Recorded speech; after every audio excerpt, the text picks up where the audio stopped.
Welcome to the Reclaim Your Rise podcast. My name is Lauren Bongiorno, nationally board certified health coach and founder and CEO of Risely Health, where we help people and families impacted by type 1 diabetes take ownership over their lives so that they can transform with more freedom and confidence. Everyone has a different reason to be here. You might be seeking knowledge, support, or community, but at your core, I know that you long for something deeper. You're here for transformation. And that's what the Reclaim Your Rise podcast is all about.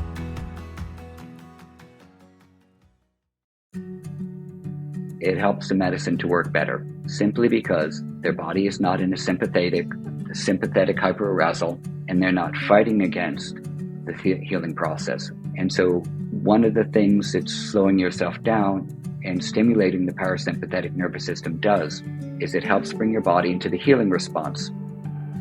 A quick reminder before we start the show that nothing you hear on the Reclaim Your Rise podcast should be a substitute for personalized professional medical advice. Please always consult your physician or other medical professional before making any changes to your diet, insulin dosages, or healthcare plan. I know how discouraging and overwhelming type 1 diabetes can be sometimes. I mean, how can something be both physically and emotionally exhausting at the same time, and the people closest to us not even realize how much it weighs us down on a daily basis? We can all agree that diabetes is more than a math problem to be solved, right?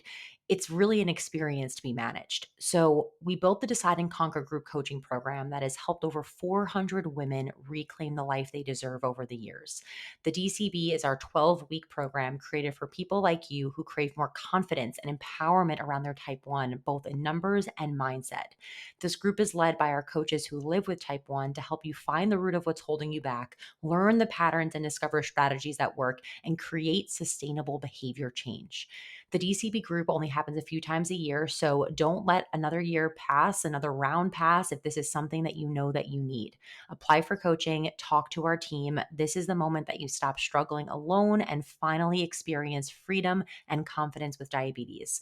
Apply for the DCB today through the link in the show notes, and I'll see you on the other side soon. Hello, everyone. Welcome back to the show. So if you've been listening to Reclaim Your Rise for a little bit now, you may have picked up on the fact that I like to put out a range of episodes. On one side of the spectrum, it's the episodes that are more like masculine in nature, the like 5 tips to lower your A1C, the strategies, the tools, blood sugars, insulin sensitivity, all of that, kind of like the hard, you can think of it as like the hard elements of diabetes management. And then on the other end of the spectrum, I really think it's important to share, whether it's a solo episode or guest interviews that are more in the camp of the soft or feminine nature of diabetes management, things like reflection and breathing, breath work, meditation, tuning into your intuition, your relationship to yourself, your relationship to diabetes, all those things that we often resist, but in order to move ourselves forward, to live a more confident and free life and peaceful life with diabetes, I have seen firsthand how you need both of those elements. So that being said, today's episode is of the more soft nature, and I'm really excited for you to listen. So listen with an open mind, because I'll give you the intro for the guest in a second, but all to say, like, the things that we talk about today stem a lot from yoga practices, and that is what was the catalyst for changing my life, like my entire life path trajectory, where I am today, relationship to self, relationship to diabetes, like it all stems from this. So I'm really excited to introduce you to today's guest, which is Eddie Stern, who is a seasoned entrepreneur and the founder of the breathing app for diabetes that has over 60,000 monthly users, and which is the first app to help people with diabetes lower their stress levels through slow breathing practices. It has been featured in Vogue, the New York Times, Goop, and has shown to help people have an overall 44% reduction of stress in 28 days of using the app. Eddie is a certified yoga expert with over 35 years of experience and also has a master's in science, where he wrote his dissertation on generalized anxiety disorder and purpose in life. So in this episode, we go deep and we go deep fast. especially the first half. We talk about things like consciousness and spirituality and purpose in life, identity. And then the second half of the episode, we go more into why breath work is such a transformative tool for people with diabetes, where to start. And we even go through a live 3-minute guided breathing exercise that you can do with us to feel the shift in your stress levels today. And I did it alongside Eddie while he was guiding me. And I was like, oh, of course, like you could instantly feel the shift in your body. So, without further ado, help me welcome today's guest, Eddie Stern, and let's rise. Eddie Stern, welcome to the show. Thank you so much for being here with me today. It's a pleasure to be here. Thanks for having me on. Of course. So, we're going to start off right out of the gate strong with a question that I ask all of my guests. The theme of the podcast is reclaiming your rise and rising above our challenges, whether that might be diabetes specific or other things. And so I would love to invite you to share a story of a time that you reclaimed your rise or you helped somebody else reclaim their rise and rise above their limitations. Okay, great. I think that, first of all, it's an excellent theme. I love it. I feel like I've been doing that probably since I was around 15 or 16 years old. And everything that I've been doing in my life has usually been something outside of the bounds of what sort of society was dictating should be done. So, for example, not going to university and instead going to India to try to learn yoga when I was, fresh out of high school, basically. And everything that has come after that as well has always been a process of listening to what I felt was going to align myself with meaning or purpose in my life and going after those things. And that is always a shifting state because you never fully arrive at your life and you're done, especially not if you're a seeker or creative person. There's always going to be more development, more interest, another curiosity, a way of spreading what you know to other people. So I think your theme is basically the theme of my life. The theme of evolution, the theme of your life, the theme of really humanity, right? Yes, 100%. I shared a quote with one of our coaching members this morning, which was, um, if you expect life to be hard, life becomes easier. And I think a lot of us go into life expecting it, we want it to just be smooth and not to be there to be challenges and to be stagnant, right? But at our core, right? Like us, nature, the world, like everything is about change. And if we lean into that and say, you know what, change is uncomfortable, but it leads to growth and evolution, then life becomes a little bit easier. So, you and your perspective and getting there so quickly by high school, what about your formative years of your life from like birth to, let's say, 18 years old or to the point that you decided to embark on this journey to India? Can you, like, what about that? And what about specific moments or experiences do you think shaped you into the person that you needed to be to make those decisions or to follow that intuitive calling that you had? Yeah, I think that we all are kind of born the people that we are, and we spend a lot of time growing into it.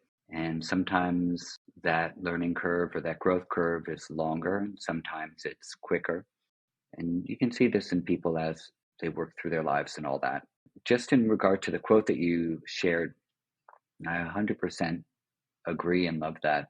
One of the things I had written about in uh, my book before last was that nature is not kind and life is not kind.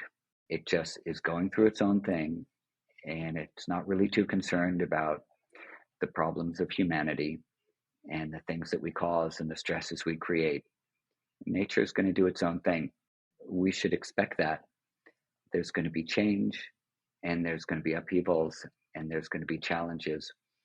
And like you said, if framed in the right way, those challenges can help us to grow and help us to find the things that we need to find in order to manage and not just manage, but to thrive. So it's a wonderful quote. But I had a high school teacher in 10th and 11th grade, and her name is Mrs. Benditson. She's no longer alive. And when we were in 10th grade, the first book that she had us read for the year was Siddhartha by Hermann Hesse, which is the story of Gautama Buddha. And while we were reading that, she told us the three most important questions that we could ask ourselves in our life are: who am I? What am I doing here? And what do I do next? And I was not particularly happy at school. I had never been happy in school. I never liked it. But when she asked those questions of us, I really took it to heart.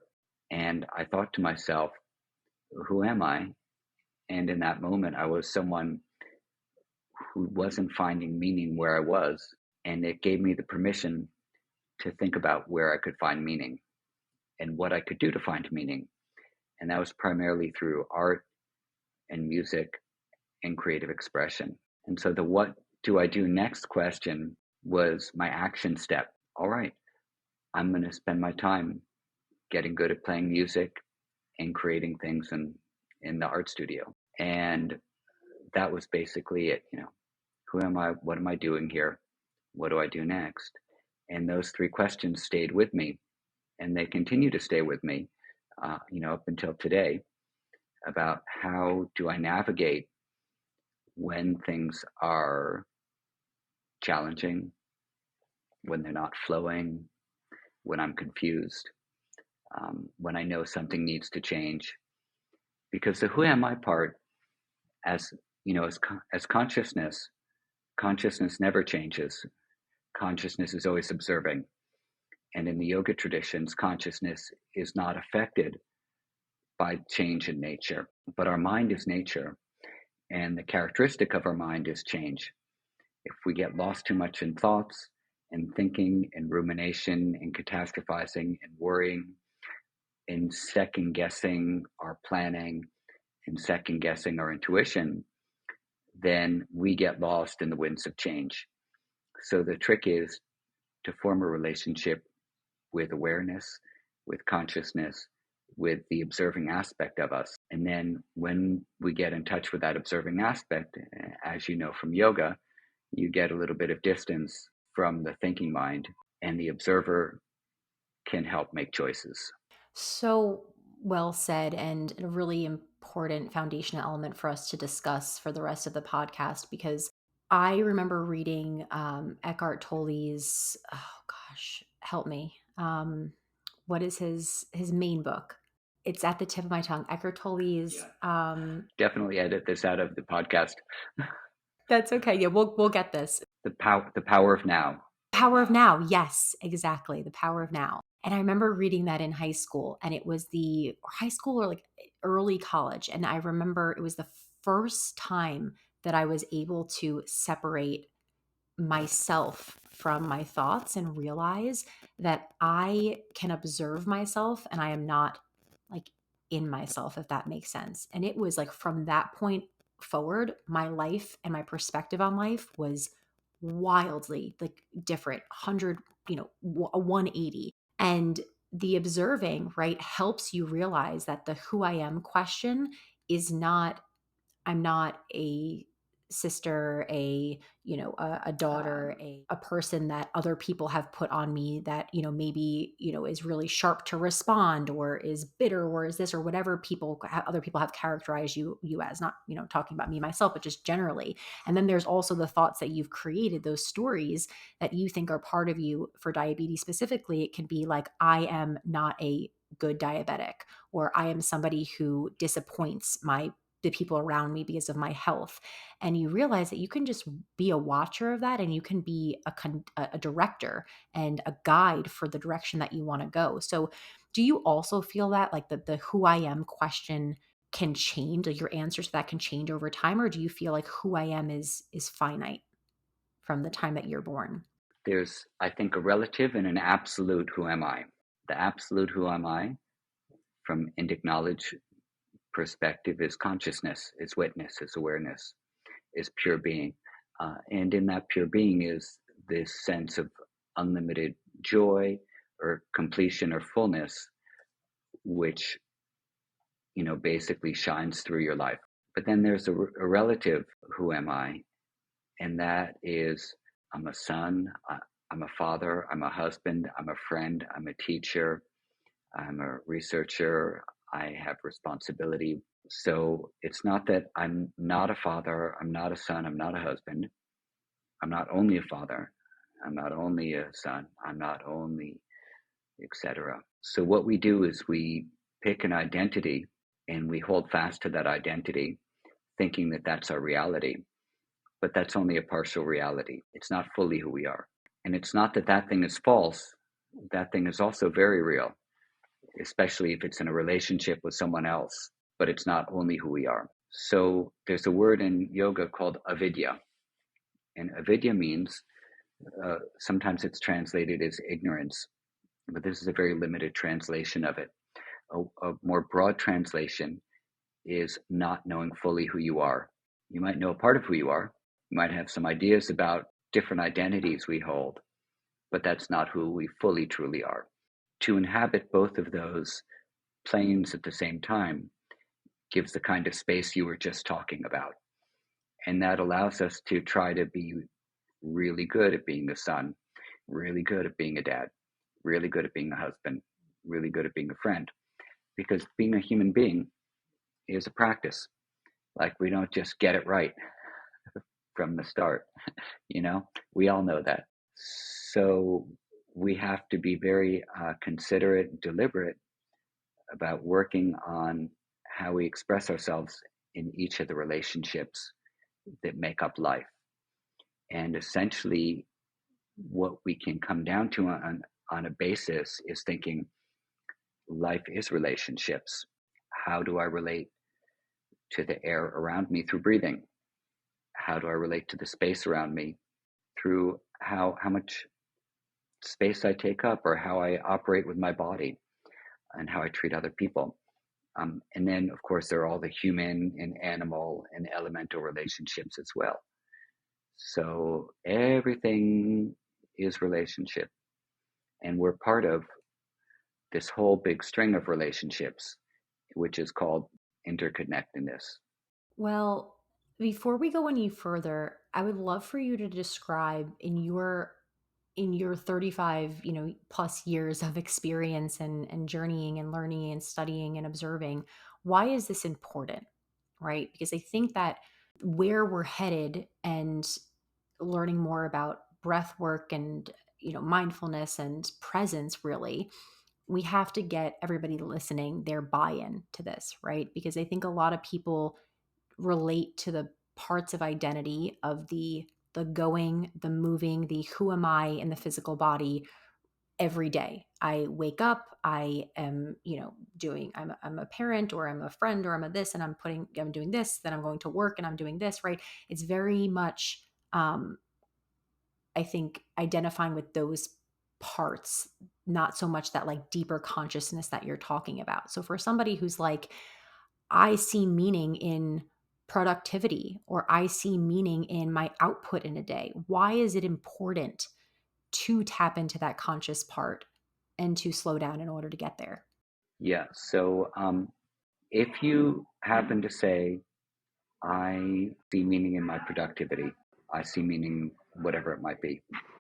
An interesting question for anyone to ask is, if you say, I see meaning in getting my to do list finished every day, or producing this, that, and the other, feel that sense of meaning, feel that sense of purpose, and let go of the object that you think it pertains to. So, what happens if you say to yourself, I feel meaning in producing X, Y, and Z every day in accomplishing this?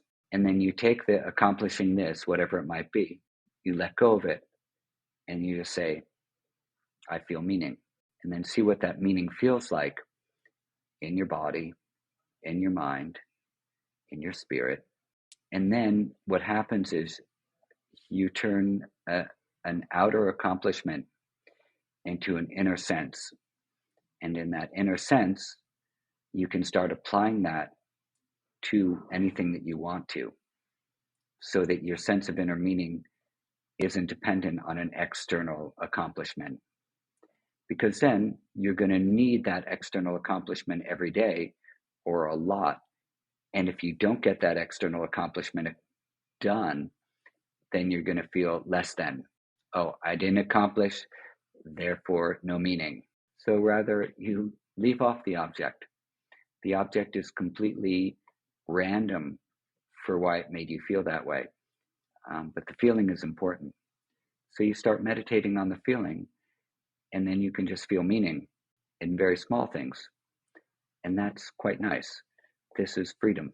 It sounds like it from your what you're sharing, it comes down to self-worth, like that you are enough just as you are as a breathing being and not a breathing like doing human doing, and that is just extra and a vehicle to give you purpose in life, but that purpose doesn't have to be attached to your worth. Is that correct? So in the Hindu traditions, it's said that nature, or that which we call life, is purposeful. She has her own purpose. And the purpose of nature is expressing us through every living being. And so we are an expression of purposefulness, and that's what we are. And then we superimpose our own purpose on top of that. And that when we don't quite accomplish that purpose, we often feel frustrated. So, one of the suggestions in some of the philosophical traditions of India is to tap into this sense of purposefulness in nature and align ourselves with that, and then see what happens. So, we all have purpose because we're part of this thing called purposefulness. And it's not that there is, some final outcome or goal of nature that we're all moving towards, like some utopian society or whatever. It's just nature does what she does, and we're part of it. And so find harmony with that the best we can. And part of nature doing what she does is disharmony. And so we have plenty of that as well. And so, how do we make sense of disharmony? And goes back to your original quotation about discomfort. It's going to be there, it's going to be hard. And that shows us that life is not just about finding joy and happiness. It's not just about finding peace. It's not about getting to a point where you're always relaxed and where everything is good and everything is smooth and there's no conflict. And this is what a lot of people hope for from spiritual practice often, that, oh, it'll just all be peace all the time. The world has never been all peace all the time. There's never been a moment. And so how do we deal with that? And this is how spiritual practices evolved. They evolved because life was challenging. If life was never challenging, spiritual practices would have never arisen. There would have been no need for them because everything was fine. But everything wasn't fine. People needed to make sense of stuff and figure out how to manage. And in Patanjali Yoga Sutra, Patanjali says that the reason we do yoga postures is to be able to handle the ups and downs of life. That's the outcome of them, not being really good at postures. I, as somebody who went through a 7-year phase of my life, that I would not be who I am today without that phase where I practiced yoga probably 6 days a week. And I, have my yoga teacher training and was like, I owe so much to the practice of yoga. That was something as a college athlete that I didn't understand at first, which is like, no, we're moving our body because this is a form of, physical challenge, but the mental side of it and like it just parallels what you're going through in life, and a lot of that emotion comes up, and it's like the way you do one thing is the way that you do everything. And so the way that when you practice meditation, when you practice yoga, it translates to how you deal with challenges that come up in your life. And a lot of what I'm reflecting on as I'm hearing you talk as well is with diabetes, to bring this back to everybody listening. I've always said that the number one thing that is the key to feeling a sense of freedom and confidence with your diabetes is tapping into your intuition and not outsourcing your authority to other people, because your body is a guide. And so with all of what you're saying too, it's the the intuition part is so key, and that's the benefit of slowing down, because if you're going a million miles an hour, you can't possibly be so in tune with what your body needs and what your mind needs and where the areas that you need to grow and listen to those signs. Would you say you feel similar? Yes, the ability to slow your mind down is important, and the ability to listen inwardly is important. And those two things go together. And sometimes you need to be able to slow your mind down when things are going really fast, because we can't control the speed of the world, but we can control the speed of our mind. And that takes practice. So, slow breathing, meditation, yoga postures, prayer, all these types of things can help us manage our mind in the midst of life. Now, the idea of slow is really important because stress is considered to be, in yoga, the speed of your mind. That as your mind goes faster, it's creating friction, and that friction creates heat, and that heat is inflammation. And we sense that in the body as distress. And so to slow down the speed of the mind is to slow the friction, is to cool body temperature, and to go into a state of eustress, no matter what's happening. So we look at stress in the yoga world very much in that kind of a model, because stress equals speed. And if we can slow down the speed of our mind, then we can manage the speed of the world. We don't try to slow down the world. The world's going to do what she's going to do, but we can manage our position within it with practice.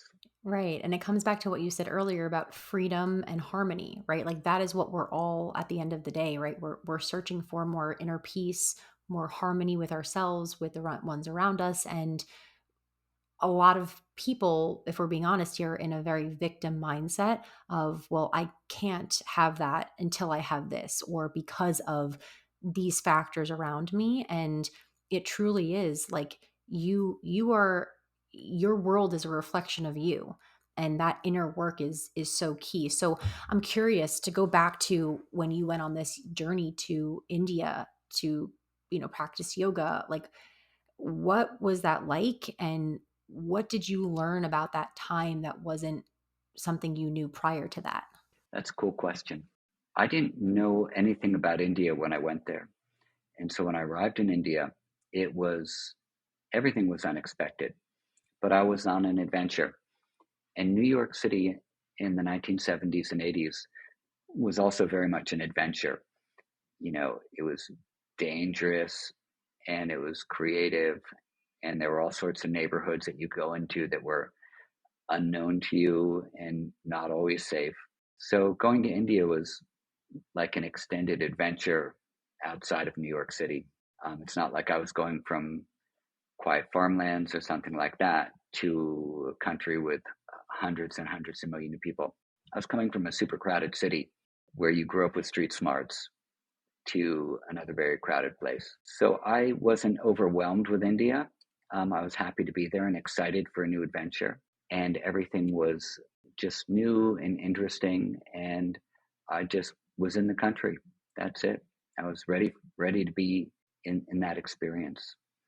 So I don't know what I learned that I didn't know already, but I think India sort of awakened in me things that were unformed and were deep in me that were ready to be woken up. Feelings of devotion, feelings of religiosity, all those types of things. I had already been vegetarian for a couple of years, like 3 years or so before I went. I was already very interested in service and helping people, and all that was an important part of my life. But what I didn't have in my life was this sense of devotion, this sense of the feelings that occur within sort of what you would call a religious structure. Although Hinduism isn't really a religion, it's more of a way of life. But there's a very big aspect of Hinduism that has to do with the devas or the deities and the worship of them, forming a relationship with them and forming a personal relationship with the divine. And that became a major part of my India journey every single year since then. That's really the defining characteristic of my spiritual search. So you found a lot of purpose from that. And I mean, 35 years you've been back to you go back every year to India? Yep. Wow. Wow. And that must change your time there. I'm sure it's like familiar in some ways, but then you're returning back, in a as a different person each year as you're evolving and as you're changing as you go. When you look at Eastern medicine versus Western medicine and just, public health in general, what do you see is what do you see is missing from our Western medicine practices, the way that we approach health, the way we approach wellness and health and happiness together? I'm sure you have some thoughts on that, as you cross over, yoga, meditation, your time there, and also your time here in New York. Well, I have limited experience with both worlds. I haven't delved into Eastern medicine like Ayurveda or Chinese medicine, traditional Chinese medicine, all that much. I don't know a whole lot about it. I do like using yoga, which includes postures, breathing, meditation, service, diet, and cognitive reframing of yourself in regards or in relation to the world. Those are the main tools that I work with, and I don't work with the medical aspect so much.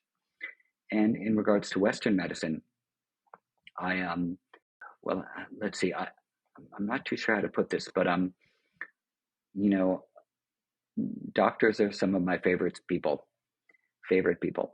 I like talking to doctors, meaning not in hospitals, but in the yoga world, in the research world, and they have a lot of knowledge about how things work and about how things don't work.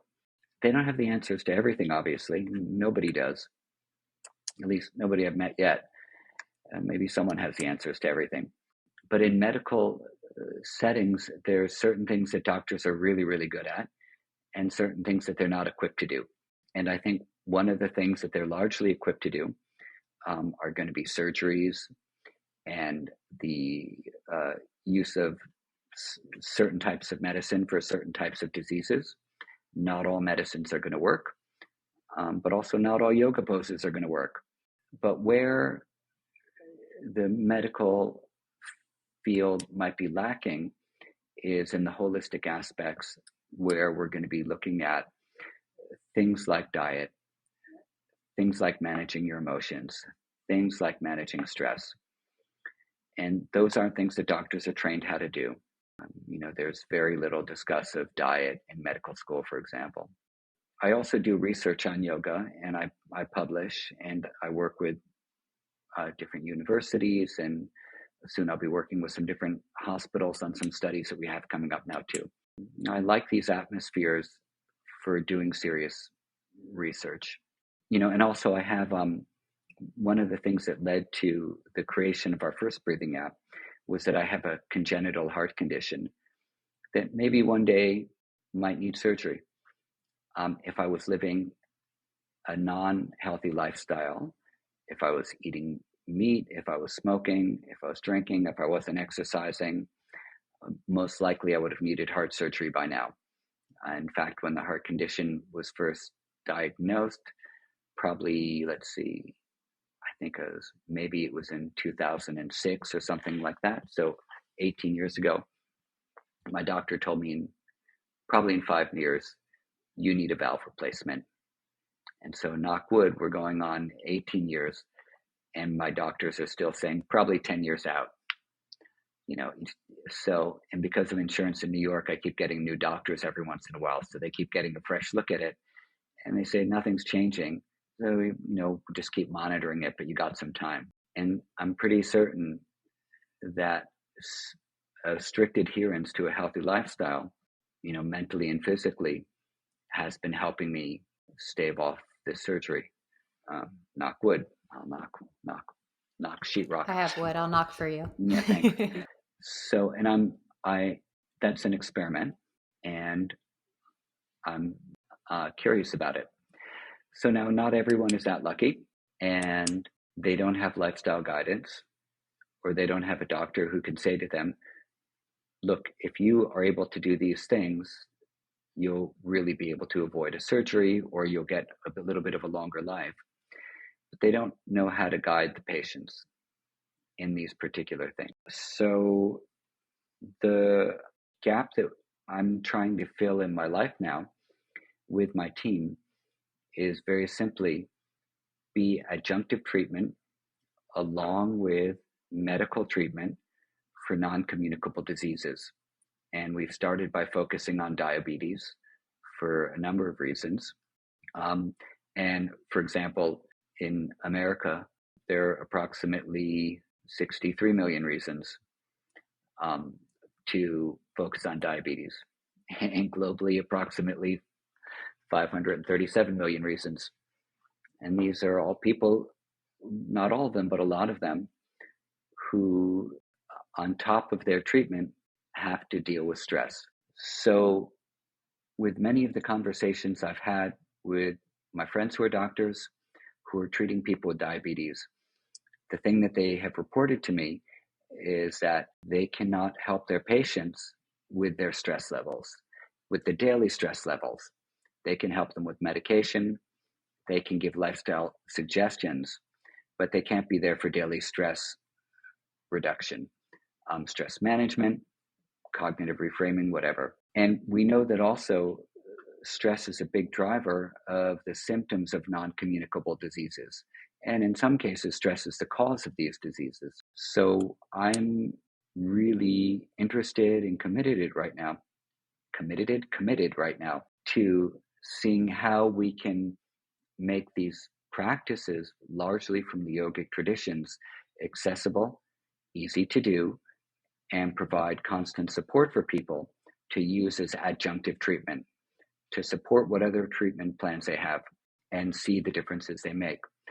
And I already know that we've seen with a lot of people that they're taking medications and the medications have a certain efficacy, but by adding in slow breathing, mindfulness, relaxation practices, cognitive reframing, it helps the medicine to work better simply because their body is not in a sympathetic hyperarousal and they're not fighting against the healing process. And so one of the things that slowing yourself down and stimulating the parasympathetic nervous system does is it helps bring your body into the healing response, the relaxation response.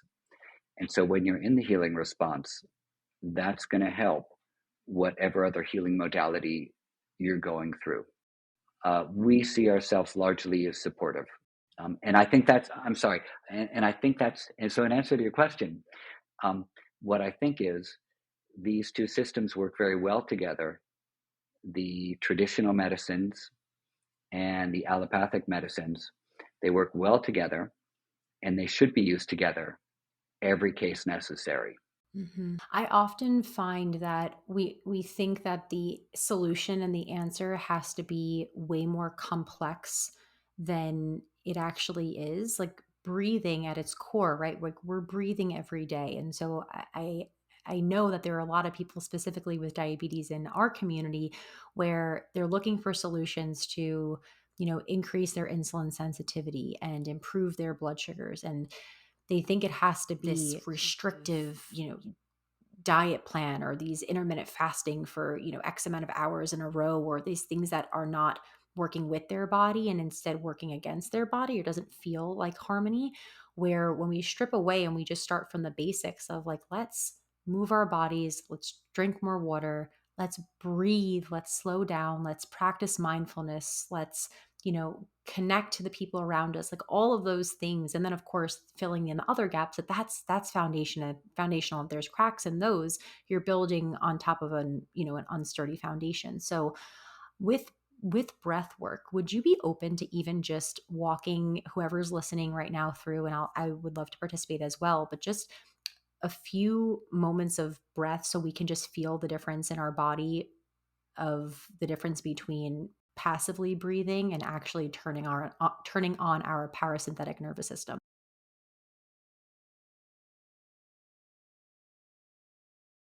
That's so wonderful and such a great mission. And we're working with, hundreds and thousands of people with with diabetes. And I even see the benefit being a lot of people are so stressed that their outlets for stress relief are indirectly impacting their ability to manage their diabetes and their health. So, for example, they go towards drinking, right? As a, Friday night or Saturday night, like that is my decompression after like a super long week, right?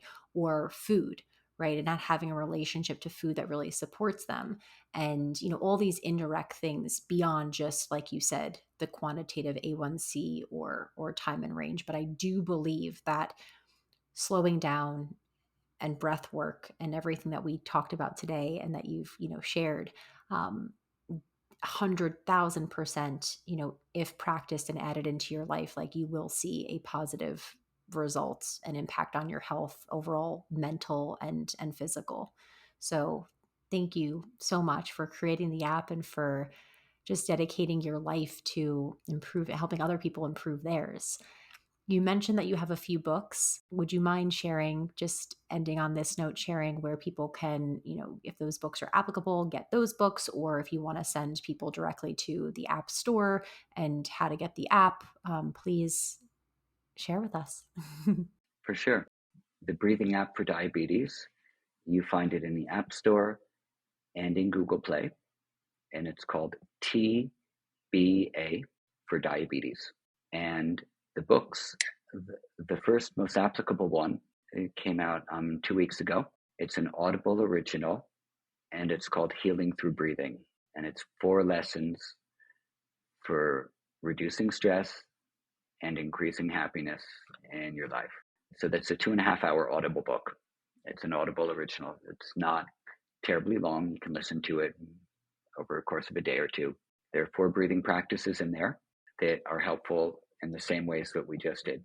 And then the book before that is a little bit heavier. It's about the nervous system and yoga's effect on the nervous system. And there's a lot of yoga philosophy in there as well. And that's called One Simple Thing, a new look at the science of yoga and how it can transform your life. Thank you so much, Eddie. I will make sure that we'll put these resources and links to them in the show notes for everyone listening. And I just appreciate you spending time with me today. And I wish you and the breathing diabetes community all the luck on their journeys. Thank you so much. Thank you so much for being here with me today and listening to this episode of Reclaim Your Rise.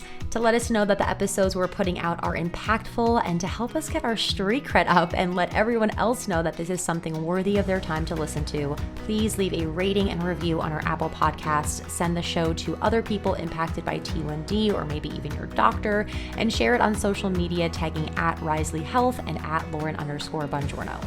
New episodes of Reclaim Your Rise come out every single Tuesday, so make sure you are subscribed to the podcast so that you never miss a beat. Thanks again for listening, and as always, remember, diabetes is a challenge that we did not choose, but one that we can rise above.